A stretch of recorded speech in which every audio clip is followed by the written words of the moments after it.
제가 이렇게 올려야 되네요. 네. 감사합니다. 제가 조금 전에 장로님 통해서 말씀드렸는데 성문교회가 106년 됐다는 걸 듣고 제가 처음 알았습니다. 제가 충격을 받았습니다.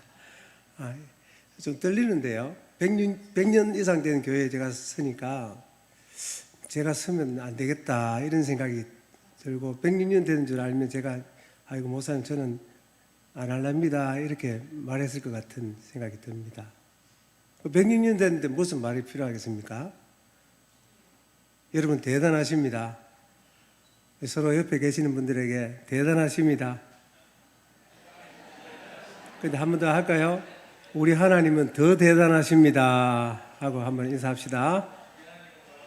네. 우리 목사님께서 뭐 저를 훈련시켜 주시고 뭐 이래가지고 제가 몸둘 바를 모르겠습니다. 아무것도 진짜 한 게 없지 싶은데, 네, 감사하고 제가 이 본동에 옛날에 살았습니다. 이렇게 지나가고 할 때마다 성문교회를 보고 지나갈 때 보고 이렇게 지냈는데 안에 들어와서 이렇게 예배 드릴 수 있게 된 것을 참으로 영광스럽게 생각합니다. 인터넷으로 오기 전에 저 보니까 우리 부목사님도 넉살도 좋으시고 웃기기도 하시고 뭐 아주 노련하기도 하시고 부목사님이신데 그래서 막상 앞에 와서 보니까 진짜 그대로네요. 얼굴이 그대로 참 인자하시고 사랑이 많으시고 참 보기가 좋고 그렇습니다. 제가 말씀 전하겠습니다. 예배 시간을 보니까 30분 딱 만에 마치던데요. 저는 30분 만에 마치 본 적이 없어가지고 큰일 났습니다. 그래서 이게 원고를 그대로 읽어도 30분이 걸릴 것 같아서 그냥 하겠습니다. 그냥 이리 갔다가 저리 갔다가 뭐 저는 손해볼 게 하나도 없어요. 왜냐하면 뭐 잘못한 교회고 그러니까 잘못한 교회 하겠죠. 그러니까 저는 편안하게 하고 그냥 갈랍니다. 여러분들이 하나님께서 여러분들에게 은혜 주시기를 원합니다. 그건 하나님께 달려있고 저는 뭐 제 마음대로 그냥 준비한 대로 나오는 대로 성령 의지해서 그냥 하도록 하겠습니다. 누가복음 2장인데요. 1장에서 보면은 천사가 마리아에게 나타나서 좋은 기쁨의 소식을 전해 주었습니다. 누가복음 1장 30절에 보니까 천사가 이르되 마리아여 무서워하지 말라. 네가 하나님께 은혜를 입었느니라. 보라 네가 잉태하여 아들을 낳으리니 그 이름을 예수라 하라. 이렇게 했습니다. 누가복음 오늘 본문 2장 10절에 보니까 다시 그 또 천사가 나타나서 그 지역에 이제는 목자들에게 보라 내가 온 백성에게 미칠 큰 기쁨의 좋은 소식을 전하노라 이렇게 선포합니다. 큰 기쁨의 좋은 소식, 큰 기쁨의 좋은 소식입니다. 큰 기쁨의 좋은 소식인데 과연 모든 사람에게 예수님의 탄생 소식이 큰 기쁨의 좋은 소식일까라는 겁니다. 원래 그 자체는 큰 기쁨의 좋은 소식이 맞는데 받는 내 입장에서 예수님의 탄생 소식이 큰 기쁨의 좋은 소식인가 진짜 성탄을 맞이하면서 예배 드리면서 내게 큰 기쁨이 정말 일어나나? 큰 기쁨이 있나? 내가 살아가면서 이게 문제죠. 마태복음 2장에 보면은 이 예수님의 탄생 소식이 또 나옵니다. 그것은 시기는 이 시기가 아니지만은 예수님이 탄생한 이후에 한 2년 못 되는 그 기간이 지난 후에 일어난 동방 박사들이 예수님을 찾아와서 황금과 유황과 몰약을 드려서 경배하는 내용이 나옵니다. 거기를 보면은 3절에 보면은 2장 3절에 마태복음 헤롯 왕과 온 예루살렘이 듣고 소동한지라 했습니다. 유대인으로 왕으로 나신 이가 어디 있습니까? 어디서 태어났습니까? 동방에서 별을 보고 왔습니다. 그 동방 박사들이 그렇게 헤롯 왕에게 말했을 때에 헤롯 왕과 온 이스라엘 백성들은 그 소리를 듣고 소동했다고 성경은 기록하고 있습니다. 소동했다는 겁니다. 당황해서 어쩔 줄을 몰라 했다는 겁니다. 예수님의 탄생 소식을 듣고 뭐 기뻐서 예배하고 찬양하고 한 게 아니라 당황하고 어쩔 줄을 모르고 내 왕위를 너 뺏길지 않을까. 그래 당황했다는 겁니다. 큰 기쁨의 소식이 아니었습니다. 온 이스라엘에게 큰 기쁨의 소식이 아니었습니다. 헤롯 왕에게 큰 기쁨의 소식이 아니었습니다. 마태복음 2장 4절에 그 이어서 계속해서 내용이 왕이 모든 대제사장과 백성의 서기관들을 모아 그리스도가 어디서 나겠느냐 이렇게 물었다고 합니다. 그랬더니 베들레헴에서 난다고 선지서에 기록되어 있습니다. 내게서 한 다스리는 자가 나와서 내 백성 이스라엘의 목자가 되리라 하였다고 기록되어 있습니다 라고 말을 했습니다. 대제사장들과 서기관들은 성경에 능한 자입니다. 성경을 가르치는 교사요 성경의 학자들입니다. 성경을 기록하는 학자들이었습니다. 성경에 능합니다. 그런데 그들이 예수님의 탄생의 소식을 들었을 때에 그들은 뭐 기뻐하거나 경배하거나 감사하거나 찬양하거나 찾아가거나 난리가 나고 그런 게 없었습니다.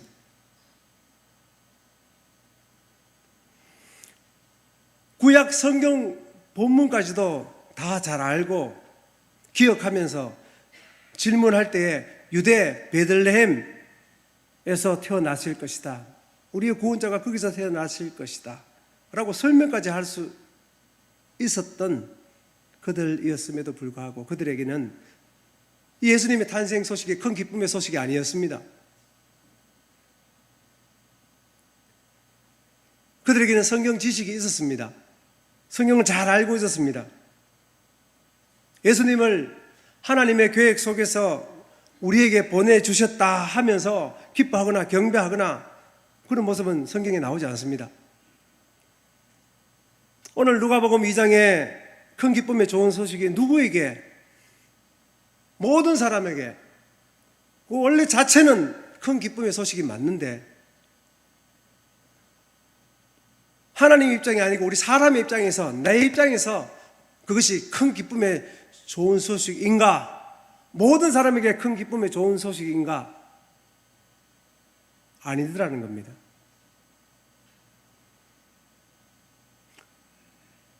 특정한 자에게 큰 기쁨의 좋은 소식이 된다는 것을 우리가 알 수 있습니다. 그러면 누구에게 큰 기쁨의 좋은 소식이 되나 그것을 살펴보고 자 하는 것입니다. 누가복음 2장 9절 오늘 본문에 보면은 주의 사자가 곁에 서고 주의 영광이 그들을 두루 비춤에 크게 무서워하는지라 라고 하였습니다. 주의 영광이 그 목자들을 둘러서 비추었다고 말을 하고 있습니다. 이 목자들에게는 예수님의 탄생 소식이 큰 기쁨의 소식이었습니다. 왜일까요? 보니까 주의 영광이 크게 두루 비추었기 때문에, 주의 영광이 그들에게 임했기 때문에 하나님께서 이 목자들에게 이 큰 기쁨의 소식을 알려주고자 했기 때문에, 하나님의 선택이 이 목자들에게 있었기 때문에 너희에게 큰 기쁨의 소식이 된다라고 하나님이 하였던 겁니다. 이들에게 큰 영광이 비춰졌을 때 그들의 영적인 눈이 열려있기 때문에, 큰 영광이 비춰졌다는 말은 영적인 눈이 열리고 영적인 이해력이, 깨달음이 오고 믿어지고 하나님의 계시가 이들에게 밝혀지고 하나님의 선택이 내게 있고 뭐 이 말과 같다고 보면 됩니다. 주의 영광이 크게 비추었기 때문에 이들은 예수님의 탄생의 소식이 큰 기쁨의 소식이 되었다고 성경은 말합니다. 이와 같이 우리에게도 영적인 이 이해력이, 눈이 열려지지 않으면은, 하나님의 그 은혜의 빛이 우리에게 비춰지지 않으면은 아무리 좋은 소식이라도 전능하신 하나님의 그 능력의 말씀이라도 나에게는 좋은 소식이 되지 않는 겁니다. 아무리 좋은 소식을 들려줘도 어떤 사람에게는 큰 기쁨이 좋은 소식이 되는데 어떤 사람에게는 아무런 효력이 없는 전능하신 하나님의 말씀인데도 불구하고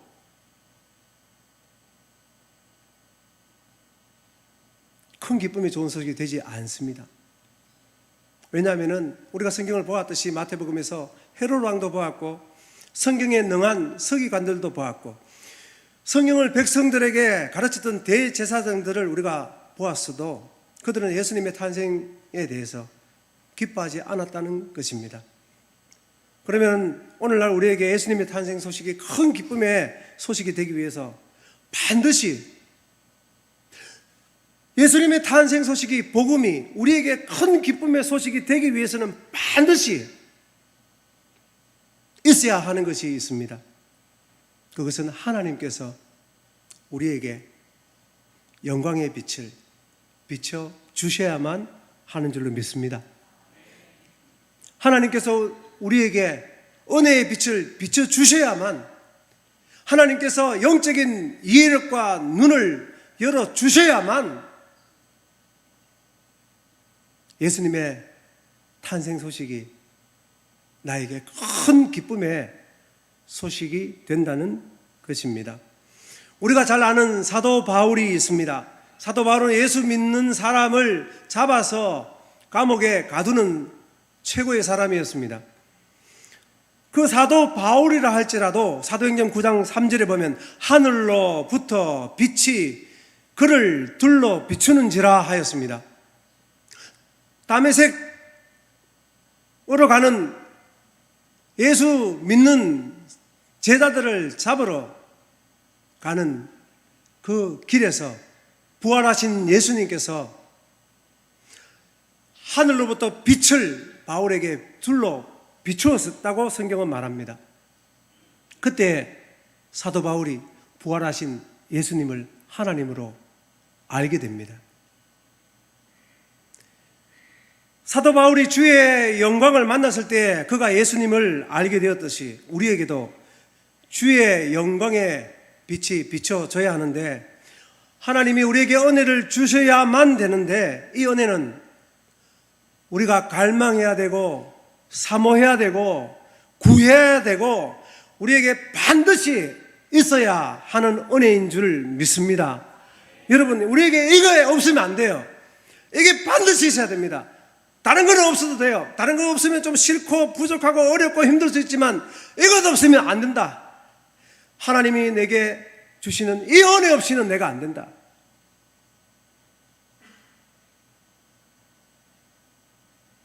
그것을 알고 이것을 구하는, 이것을 찾는 여러분 되기를 바랍니다. 여러분, 사랑하는 여러분, 누가복음 24장에 이 누가복음도 누가가 기록했죠. 저자가 성령께서 기록하셨지만 누가를 통해서, 사도행전도 성령께서 누가를 통해서 또 기록한 것입니다. 누가복음 24장에 보면은 31절 30절에 보면은 그들은 누구냐면 엠마오로 가는 두 제자였습니다. 그들은 예수님의 죽음과 최근에 일어난 일들, 여자들이 빈 무덤에 갔는데 무덤이 비어있고 천사들로부터 부활 소식을 들은 그런 이야기입니다. 이 두 제자가 슬픔에 잠겨가지고 집으로 엠마오로 걸어가고 있었습니다. 이때 부활하신 예수님께서 그들에게 다가오셔서 그들과 이야기를 합니다. 그때 그 두 제자는 그가 예수님인 줄을 알지 못했습니다. 알아보지 못했습니다. 예수님이 무슨 일을 의논하고 있느냐 이라고 물으시니까 그 두 제자가 예수님께 말을 합니다. 이스라엘을 구원할 메시아로 우리가 그 예수에게 기도를 했는데 그가 우리를 구원하기는 그냥 십자가에 그냥 죽어버렸다고. 우리가 큰 실망이라고. 이럴 수가 있냐고. 그 마음을 털어놓습니다. 그때 예수님께서 이 어리석은 자들아 라고 부르시면서 모세와 모든 다른 선지자들이 그 성경에, 구약 성경에 있는 그 기록들을 통해서 메시아가 고난을 받고 영광에 들어가야 한다는 것을 예수님이 설명을 해 주십니다.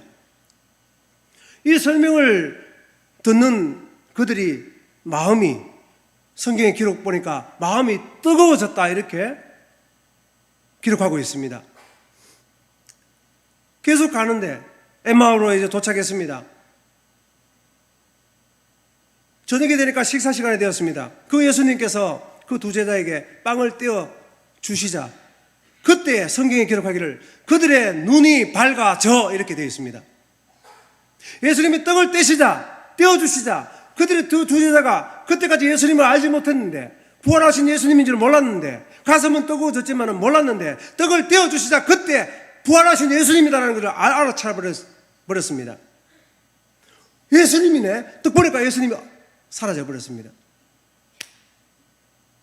그리고는 그 제자들은 곧장 즉시 예루살렘으로 돌아가서 다른 제자들에게 이 소식을 전하면서 부활하신 예수님을 전가하는 삶을 살아갔다고 성경은 기록하고 있습니다.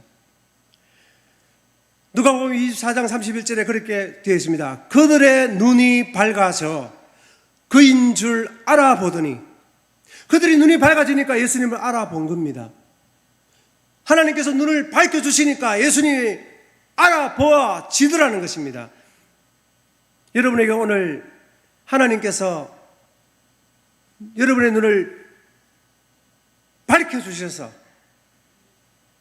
여러분이 지금까지 알고 있던 그 하나님보다 더하여 하나님을 알 수 있는 은혜가 있게 되기를 주님의 이름으로 축원합니다. 여러분, 사도행전 13장 48절에 보면 이방인들이 듣고 기뻐하여 하나님의 말씀을 찬송하며 영생을 주시기로 작정된 자는 다 믿더라 이렇게 기록되어 있습니다. 이방인들이 복음을 듣고 기뻐했다고 성경은 기록하고 있습니다. 이것은 무엇입니까? 이들은 예정된 백성, 작정된 백성, 하나님께 선택된 백성이었다는 겁니다. 그 복음의 말씀을 듣고 그들이 큰 기쁨이 일어났다는 겁니다. 하나님의 선택된 은혜가, 하나님의 선택이, 하나님의 은혜가 그들에게 임하니까 그들이 복음을 듣고 이방인일지라도 복음을 듣고 큰 기쁨이 일어났다고 성경은 기록하고 있습니다. 그 말씀이 얼마나 큰 기쁨인지, 오늘 조금 전에 우리가 찬양했듯이 그 사랑은 얼마나 아름답고 얼마나 놀랍고 얼마나 나를 부여하게 하고 얼마나 나를 나되게 하는지, 내게 있는 어떤 그것이 아니고 주님이, 하나님이, 그분의 사랑이 나를 가장 하나님이 보시기에 나답게, 가장 부유하게, 가장 아름답게, 나는 아니다, 나는 아닌데 이렇게 말을 하는데 하나님은 너는 바로 그거다. 너는 나한테 가장 귀하고 너는 나한테 소중하고 나는 너를 위해서 십자가에 못 박혔다, 피 흘렸다, 너를 위해서 나는 왔다, 이렇게 말씀하시는 그 하나님이 가치가 여러분의 가치인 줄 믿으시기 바랍니다.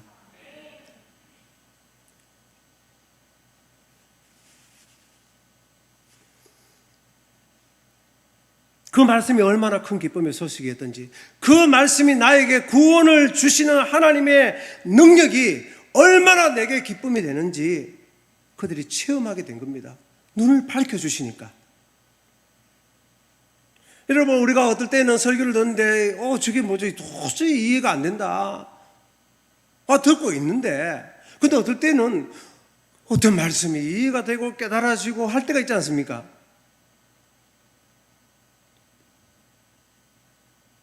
주의 은혜가 임하는 순간이기 때문에, 주의 영광의 빛을 비춰주니까 그 말씀이 갑자기 어느 날, 내가 그런 사람이 아닌데 그 말씀이 달고 재밌고 뭔가 깨달아지고 가슴이 뜨거워지고 그냥 눈물이 나고, 그냥 내가 자격이 쌓아 놓은 게 없는데 그냥 그 말씀 그대로 그냥 순종하고 싶고,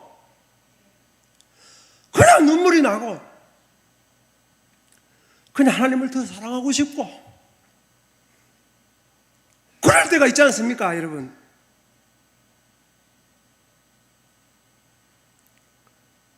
그 말씀이 정말 성경에 기록한 대로 꿀송이 같을 때가 있지 않습니까?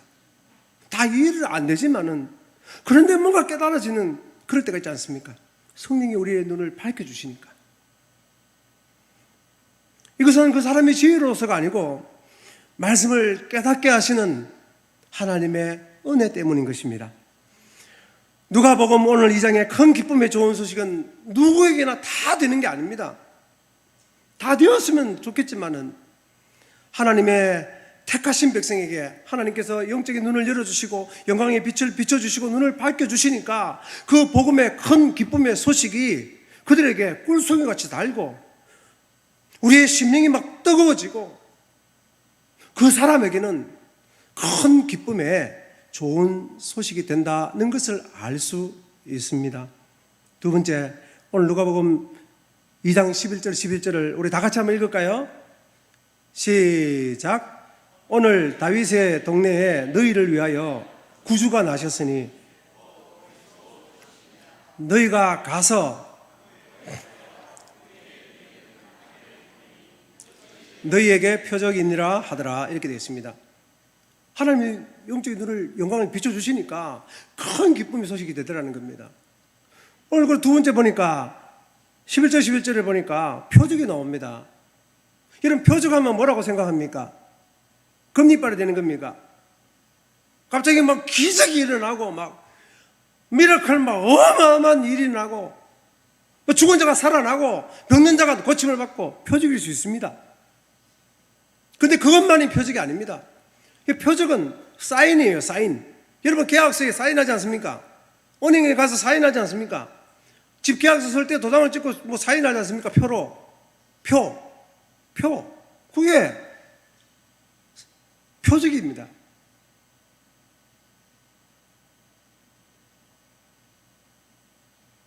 그런데 오늘 여기서 보시면은 그 표적이 뭐라고 그렇게 되어 있습니까? 강보에 사여 구유에 누워 있는 아기를 보리니.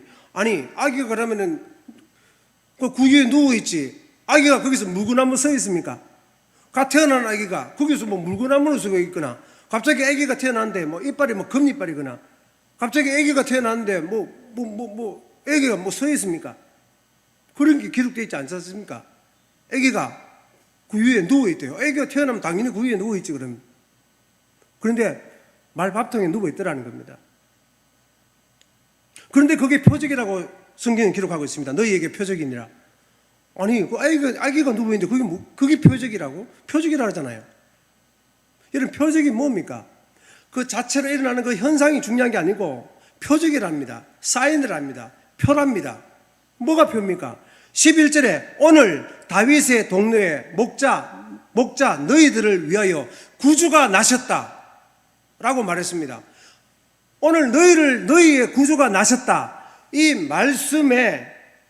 말씀이 사실인지 아닌지에 대한 표시로 네가 가서 마구간에 가서 아기가 태어났는데 오늘 태어난 아기 중에 말 밥통에 누워있는 아기를 본다. 그럼 그가 오늘 너를 위하여 태어난 구주다 라는 표라는 말입니다. 표적이다 이렇게 말합니다. 이 표적이 있는 사람은 예수님의 탄생 소식이 큰 기쁨의 소식이 되었다 성경은 기록하고 있습니다. 할렐루야. 여러분, 여러분에게 이 은혜가 있기를 바랍니다. 시끄러워서 못 듣겠네 이런 분 계십니까? 이렇게라도 해야 제가 정신 차리고 하지. 이 100년 된 교회에서 이렇게 소리 안 지르면은 벌벌 기다가 그냥 내려갈 것 같아요. 소리라도 질러야지. 이 큰 교회에서 제가 소리를 언제 질러 보겠습니까? 우리 교회는 쫄깃한데. 네. 여기서 소리 힘껏 질러다가 가겠습니다. 표적이라고 말합니다. 예수님이 하나님이 보내신 구주로 태어났다라는 것을 이 목자들이 알 수 있도록 표시를 줬는데, 표적을 주었는데, 그 표적이 뭐냐 하면 구유에 누워 있는 아기를 보는 것이었다고 성경은 말씀합니다.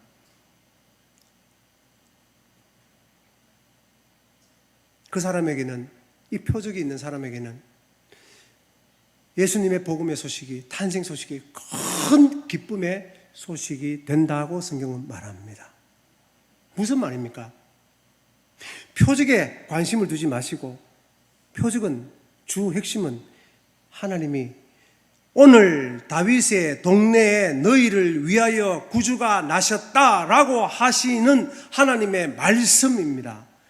하나님의 말씀이, 그 말씀이 진짜인가, 그대로 진짜인지 아닌지를 확인하는 표로 누워있는 아기를 보는 것이었습니다.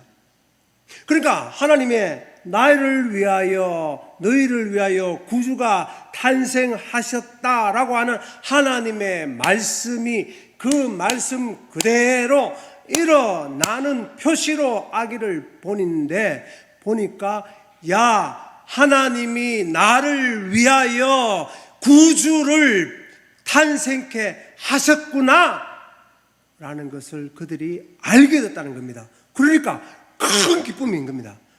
나의 구주가 태어나셨구나, 진짜구나, 그 말씀이 진짜구나, 하나님의 말씀은 살아있고 하나님은 살아계시고 역사하시고 신실하신 분이신데 그 말씀이 진짜 그대로 이루어지니까, 확인되니까 하나님이 나와 함께 하시는 거 맞구나, 하나님이 지금 나와 함께 하시는 게 맞구나, 하나님이 지금 나를 인도하시는 것이 맞구나, 그러니까 그에게 큰 기쁨의 소식이 되었다고 성경은 말하는 것입니다. 저는 여러분이 삶이 매일매일이 표적이 있는 삶이 되기를 주님의 이름으로 축원합니다. 그러니까 뭐 옛날 기적 이게 아니고 하나님의 그런 말씀이 여러분의 삶에서 그 말씀이 인도하는 대로 가고 하니까 말씀 그대로 이루어지고 그 이루어짐을 확인하고 경험하고 체험하는 여러분들 되기를 주님의 이름으로 축복합니다. 그러니까 나의 삶은 그런 삶이라면 나의 삶은 하나님의 표적의 삶이다 라고 할 수 있는 여러분 되기를 바랍니다. 그 기쁨이 충만하고 찬양과 감사가 있는 여러분 되기를 바라는 것입니다. 하나님의 말씀이 인도를 따라서 그 말씀이 그대로 이루어지는 그 표적을 보고 크게 기뻐했다, 이렇게 말씀을 하고 있습니다. 세 번째는 그 뒤에 13절의 말씀입니다. 14절 다 같이 한번 읽겠습니다. 시작. 지극히 높은 곳에서는 하나님께 영광이요 땅에서는 하나님이 기뻐하심을 사람들 중에 평화로다. 하나님이 기뻐하신 사람들 중에입니다.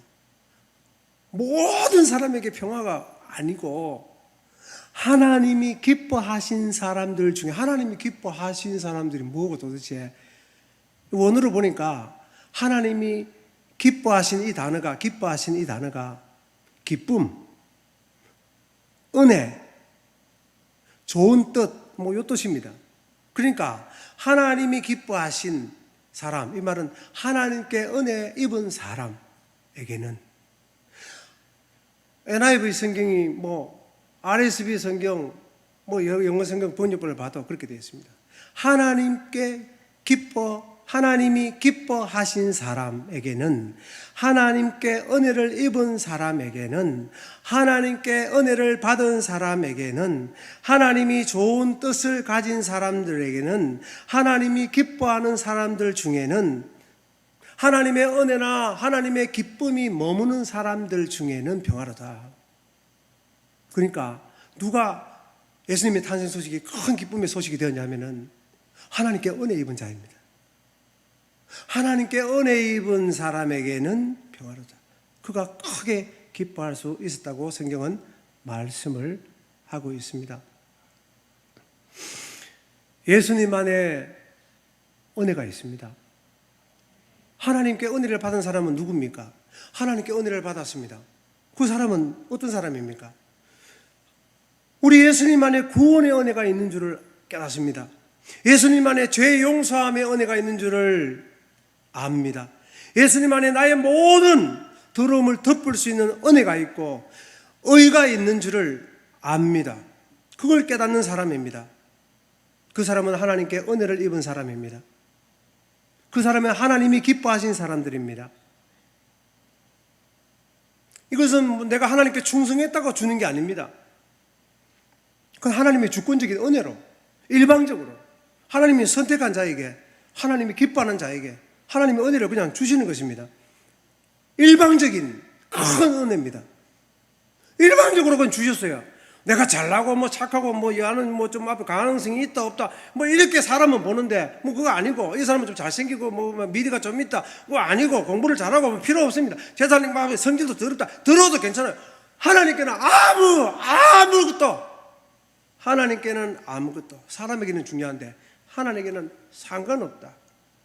그냥 하나님의 뜻으로, 기쁨으로, 일방적으로 그냥 너를 사랑한다, 너에게 은혜 준다, 그냥 은혜를 주시면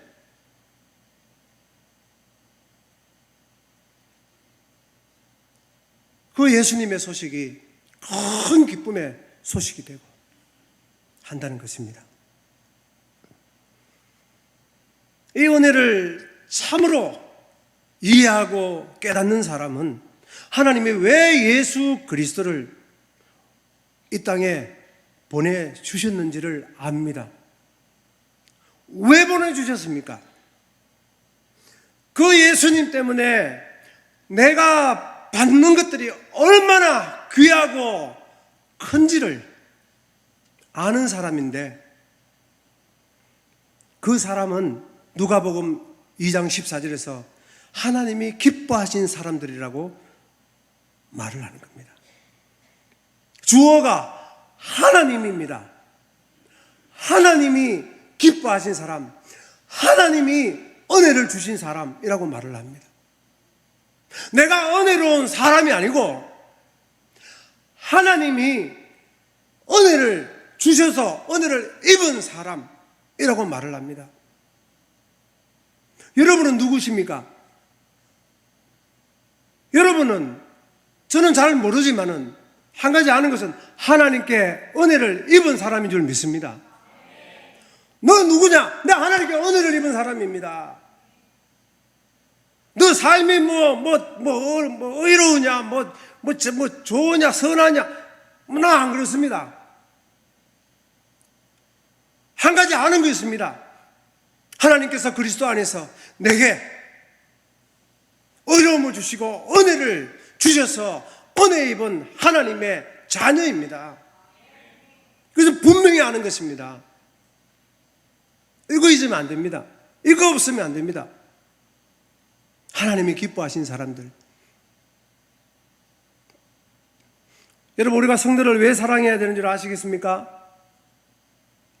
성도가 사랑이 됩니까? 내한테 좋으면 잘 되고 뭐 안 되면 안 되고 쉬웁지 않습니다. 밖에 나가 예수 그리스도의 사랑으로 사랑한다 노래는 쉬워도 뭐 사람 못합니다. 내 혼자 살기도 지금 바빠 죽겠는데 내 삶이 하루가 아니라 하루가 또 하면 그 똑같은 삶이 되면 이게 지겹기도 하고 막 재미도 없고 뭐 신나는 일도 맨날 생기는 것도 아니고 그냥 막 지루합니다. 그냥 뭐 성도를 어떻게 사랑합니까? 아멘을 어떻게 사랑해요? 못합니다. 그런데 우리가 성도를 사랑해야 됩니다. 왜 사랑해야 되냐면은 하나님께서 이 은혜를 성도에게 주셨거든요. 하나님께서 이 놀라운 은혜를 그 성도에게 주셨어요. 그러니까 우리가 그 성도를 사랑해야 되는 겁니다. 하나님께서 우리를 기뻐했습니다. 하나님이 기뻐했기 때문에 나도, 기뻐함을 당한 나도 하나님이 기뻐한 그 성도를 기뻐하고 소중히 여기고 귀하게 여겨야 하는 것입니다. 나는 못합니다. 그걸 하나님이 그렇게 귀하게 여기시고 소중히 여기시니까 나도 그를 소중히 여겨야 되는 것이에요. 그래서 옛날에 노래가 있지 않습니까? 옛날에 어떤 노래가 있습니까? 옛날에 복음성가에 있었습니다.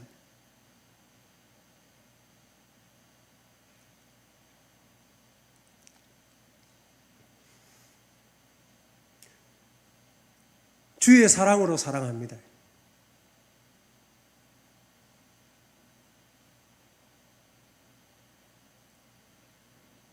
예수 예수 예수 예수 예수 오직 예수 예수 예수 예수 예수 이 노래도 있지 않습니까? 주일학교 노래에 있었습니다. 여러분, 왜 이 큰 기쁨에 좋은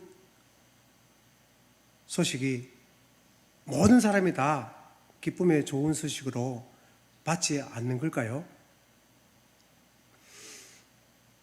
신약 성경으로 말하자면은 예수 그리스도를 믿다가 교회를 다닙니다.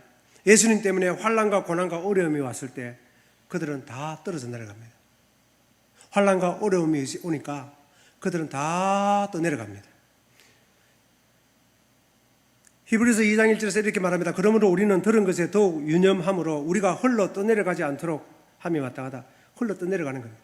어려움이 오니까 시험이 오니까 다 떠내려가 버립니다. 교회를 다녔습니다.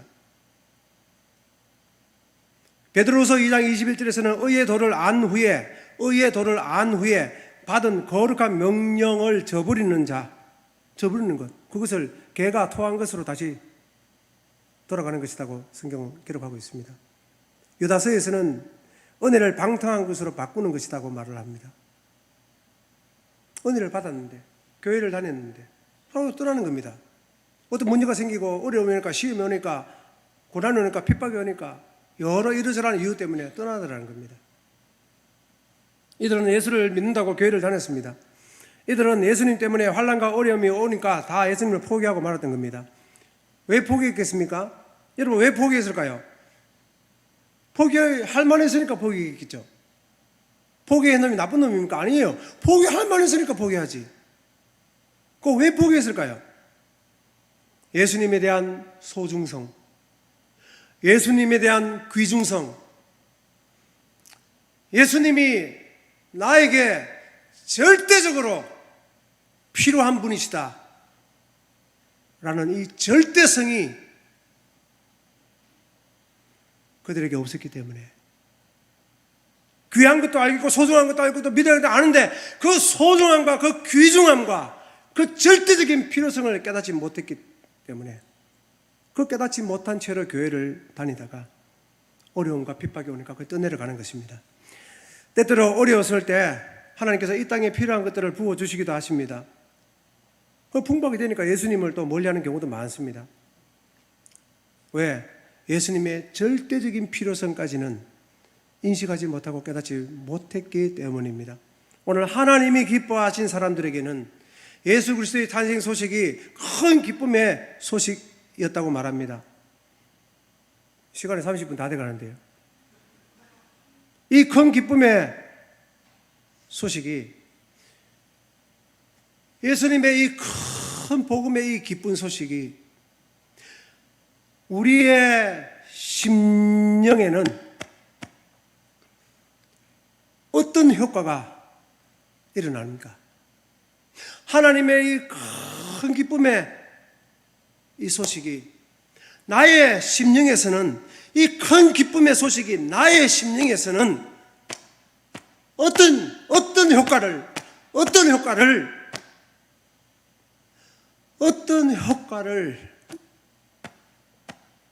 만들어내고 있냐 말입니다. 누가복음 7장 37절을 읽겠습니다. 제가 그 동네에 죄를 지은 한 여자가 있어 예수께서 바리새인의 집에 앉아 계심을 알고 향유 담은 옥합을 가지고 와서 예수의 뒤로 그 발 곁에 서서 울며 눈물로 그 발을 적시고 자기 머리털로 닦고 그 발에 입 맞추고 향유를 부으니 되어 있습니다. 이 죄를 많이 지은 여자라고 합니다. 이 죄를 많이 지은 이 여자가 진정한 회개의 한 그 증거가 여기에 기록되어 있습니다. 죄 많은 여자였지만 이가 진정한 회개하고 예수를 믿었습니다. 그리고는 어떤 효과가 발생됩니까? 자신의 아름다움을 자랑했던 여인의 그 머리털을 예수님의 발을 닦는 걸레로 사용합니다. 수은으로 사용하는 겁니다. 나의 아름다움과 나의 자랑으로 여기던 그 머리털로 예수님의 발을 씻습니다. 발에 입맞춤했다고 말합니다. 그것은 자신을 완전히 굴복했다는 겁니다. 예수님께. 향유를 부었다는 것은 예수님의 소중성, 귀중성을 말합니다.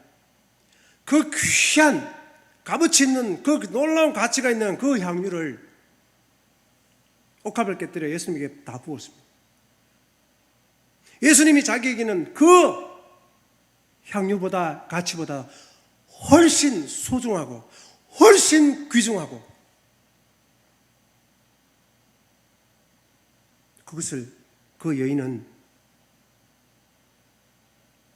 알고 부었다고 말하고 있습니다. 이 정도로 예수님에 대한 이 소중성, 예수님에 대한 이 귀중성을 깨닫고 예수님의 이 너무 중요하기 때문에, 이 너무나 소중하기 때문에 그 너무나 귀한 예수님에게 내 자신을 그냥 굴복시키는 그 사람에게는 예수님의 탄생 소식이, 복음의 소식이 큰 기쁨의 소식이 되었다. 성경은 기록하고 있습니다. 말씀을 마치고자 합니다. 그러면 사랑하는 성도 여러분, 하나님의 이 큰 기쁨의 소식이, 큰 기쁨의 소식이 되는 그 원인이 어디 있냐는 겁니다. 복음의 소식이 나에게 큰 감기의 소식이 되는 그 원인이 어디 있느냐? 누가복음 2장 14절에서 어떻게 말합니까? 하나님이 기뻐하신 사람들에게는,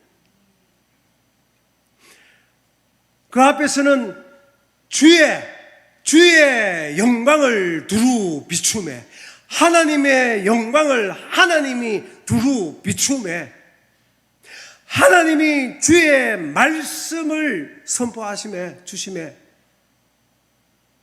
전부 다 보니까 따라합니다. 한번 따라해 주십시오, 여러분. 하나님이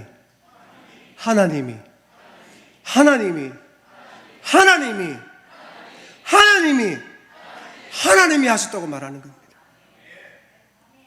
내가 순종해서 그런 게 아니고, 내가 뭘 잘해서 그런 게 아니고, 하나님이 했다는 겁니다. 성탄입니다. 크리스마스입니다. 하나님이 보내주신 겁니다.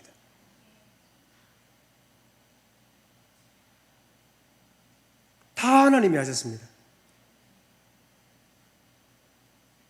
천사 사가랴에게 나타나가지고 아내 엘리사벳이 아들을 낳을 것인데 그 아들은 장차 오실 그 예수 메시아의 길을 예비할 것이다. 그냥 그렇게 일방적으로 말해버렸습니다. 하나님이 하셨습니다. 마리아에게 찾아왔습니다. 오늘 입은 자여, 처녀가 잉타하여 아들을 낳을 것이다. 그 하나님이 말씀하셨습니다. 성탄은 그렇게 시작되었습니다. 그냥 하나님이 일방적으로 그냥 선언해버렸습니다. 그냥 말씀하신 것입니다. 구약 선지자를 통해서 계속해서 그 말을 한 겁니다. 오래전부터 그 말씀을 한 겁니다. 보라, 무슨 일이 장차 일어날 것이다. 하나님께서 앞으로 무슨 일을 행하실 것이다. 모든 사람이 기다리고 있었는데 아무 일도 안 일어났습니다.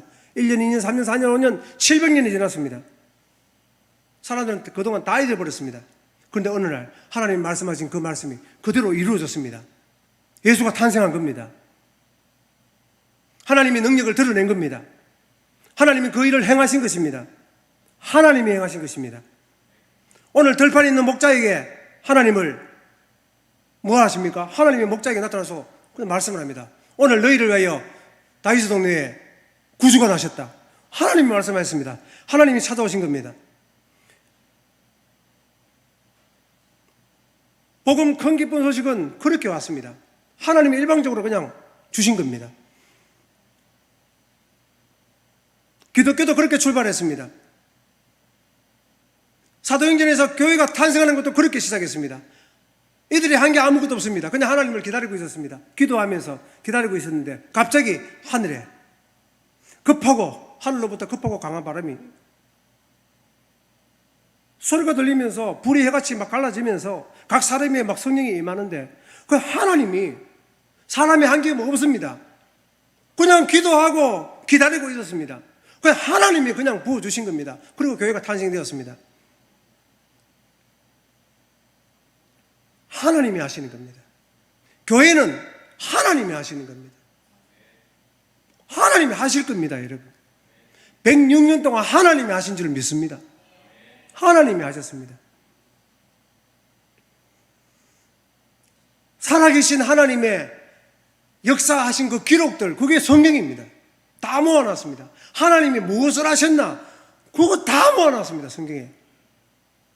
창세기에서 하나님은 에덴 동산에서 인간을 만나셨습니다. 하나님이 노아 시대의 홍수로 하나님이 심판하셨습니다. 바벨탑 사건에서 인간의 교만을 하나님이 흩으셨습니다. 하나님은 아브라함을 부르셨고 야곱에게 나타나셨고 떡이나무 불꽃 가운데서 모세를 부르셨습니다. 모세가 출애굽 고안에 내지 않았습니다. 출애굽을 시작하신 분은 하나님이십니다. 하나님이 하셨습니다. 출애굽 14장에 보면은 이렇게 말합니다. 이제 막 출애굽한 그 모세와 이스라엘 백성들 앞에 홍해가 펼쳐져 있고 뒤에는 바로의 군대가 추격해 오고 있습니다. 이스라엘 백성들은 이제 모든 것이 끝났구나, 죽었구나 이렇게 느꼈을 것입니다. 그때 하나님이 말씀하셨습니다. 여호와께서 너희를 위하여 싸우시리니 너희는 가만히 있을지니라. 내가 너희를 위해서 싸우겠다. 내가 하겠다. 내가 하나 있고 내가 하겠다. 시내산에서 그 위에 모세에게 말씀하십니다. 십계명을 주십니다. 자신의 성품을 계시해 주십니다. 하나님이 하셨습니다. 때가 참에 하나님이 약속하신 그 아들을 보내어서 여자에게 나게 하셨습니다. 하나님이 세상을 이처럼 사랑하사 독생자를 주셨다고 말합니다. 누구든지 이를 믿는 자는 영생을 얻게 한다고 말씀했습니다. 여러분, 하나님이 행하십니다. 여러분, 우리가 무엇을 행했느냐가 중요한 게 아니고 하나님께서 우리를 위하여 무엇을 행하셨는가, 이게 신앙인 줄 믿습니다. 믿음은, 신앙은, 기독교의 신앙은 하나님이 우리를 위하여 무엇을 행하셨나, 이게 신앙인 겁니다. 능력은 무엇인가? 내게 뭔가를 불덩이를 확 쳐가지고 뭘 할 수 있는 실력을 주는 게 능력이 아닙니다. 능력은 하나님께 있습니다. 그러므로 나에게 능력은 하나님을 의지하는 거예요. 나의 능력에 하나님, 그분을 의지하고, 찬송가에도 있지 않습니까? 세월 지나갈수록 예수 더욱 의지합니다. 세월 지나갈수록 의지할 것뿐일세 무슨 일을 당해도 뭐요? 예수 의지합니다. 그게 능력이에요. 의지하는 게 능력입니다. 할렐루야. 왜? 하나님이 우리를 구원하시기 위해서. 사랑하는 여러분, 34분 정도가 지났습니다. 마칩니다. 기뻐하십시오. 드디어 마칩니다. 하나님은 지금도 우리를 찾으십니다. 하나님은 지금도 우리에게 말씀하십니다. 하나님은 지금도 우리를 위하여 행동하십니다. 하나님은 지금도 우리를 말씀의 원리를 따라서 우리를 인도하십니다. 우리의 삶은 표적의 삶이 될 줄을 믿습니다. 하나님의 은혜 받는 삶인 줄을 믿습니다. 하나님의 영광의 빛을 우리에게 밝혀 비추어 주실 줄을 믿습니다. 그러므로 여러분은 나는 안 기뻐할래, 그럴 수가 없는 겁니다. 할렐루야. 반드시 하나님이 비춰주시면 깨달아 알게 되고 하나님의 말씀의 원리를 따라 살게 되면서 확인하면서 하나님이 나와 함께 하시네, 말씀대로 되네, 말씀이 진짜 살아있네, 말씀이 운동력이 있네, 말씀이 나를 관절과 골수를 찔러 쪼개네, 나에게 힘을 주시네, 뭔가 용기를 주시네, 말씀대로 왜 되지? 이렇게 확인할 때마다 여러분 안에 예수님이 주시는 큰 기쁨이, 평강이 일어날 줄로 믿습니다. 그러므로 이 성탄에 맞이해서 하나님, 여러분들이 한 가지 해야 할 것 한 개밖에 없습니다.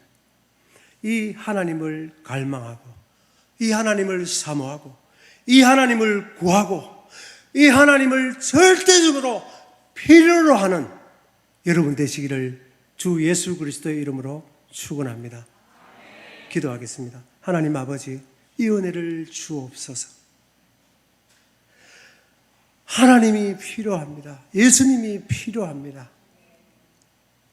하나님이 하셨습니다. 하나님이 하십니다. 하나님이 책임지십니다. 이 은혜를 구하는 성문의 모든 교우들 되게 해 주옵소서. 예수님의 이름으로 기도합니다. 아멘.